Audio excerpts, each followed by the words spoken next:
A los suyos vino, pero los suyos no le recibieron. Así dijo Jesús en Juan 1:11. Y tenía toda la razón. Los judíos, fariseos tanto como los saduceos, no reconocieron al Mesías por varias razones históricas y religiosas.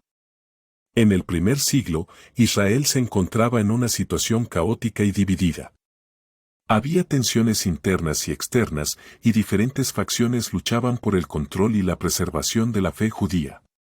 Vayamos un poco a la historia. La división entre los judíos se remonta a la época del rey Salomón, cuando el reino de Israel se dividió en dos, la casa de Judá al sur, con 2 tribus, con Jerusalén como capital, y la casa de Israel al norte con 10 tribus. Ambos reinos se apartaron de los mandamientos de Dios y sufrieron el exilio. Sin embargo, el reino del norte de las 10 tribus nunca regresó, mientras que el reino de Judá sí regresó después de 70 años de estar en Babilonia. En el reino de Judá, y después de la reconstrucción del templo, surgieron los saduceos, quienes controlaban el templo y las relaciones políticas. Pero también surgieron los fariseos que controlaban las sinagogas. Los saduceos eran fieles solo a la ley escrita, o sea, la ley de Moisés, mientras que los fariseos, aparte de creer en la ley escrita de Moisés, también creían en la tradición oral, o sea, ley de hombres, que consideraban tan importante como la ley escrita.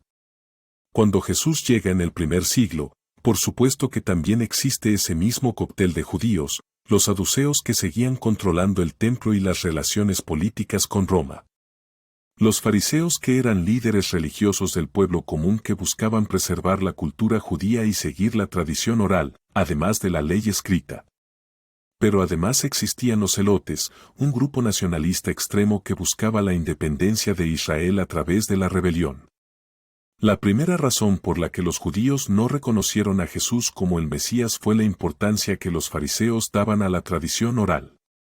Los fariseos que mantenían el control sobre las sinagogas se habían dado la autoridad de crear mandamientos y enseñanzas adicionales a la ley de Moisés. Estas tradiciones eran consideradas tan importantes como la ley escrita y se esperaba que todos los judíos la siguieran. Jesús atacó, cuestionó y desafió algunas de estas tradiciones, lo cual generó resistencia y rechazo por parte de los fariseos. La segunda razón importante fue el contexto político y la presión de Roma.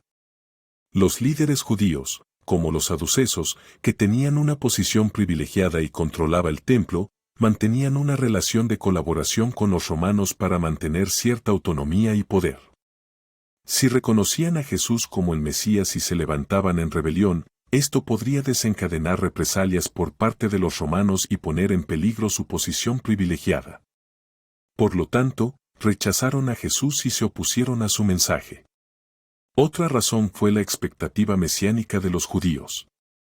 Esperaban un Mesías político y militar que los liberara del dominio romano y restaurara el reino de Israel.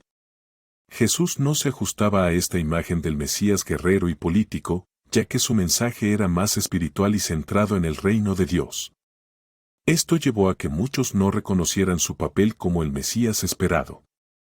En resumen, estas razones históricas y religiosas contribuyeron al rechazo de Jesús por parte de los líderes judíos del primer siglo. Sin embargo, es importante tener en cuenta que no todos los judíos rechazaron a Jesús, ya que hubo seguidores judíos que aceptaron su mensaje y se convirtieron en los primeros cristianos. No te olvides de darle un like y suscribirte. No te cuesta nada y a mí me ayuda un montón. Y nos vemos en otro vídeo cargado de contenido muy interesante.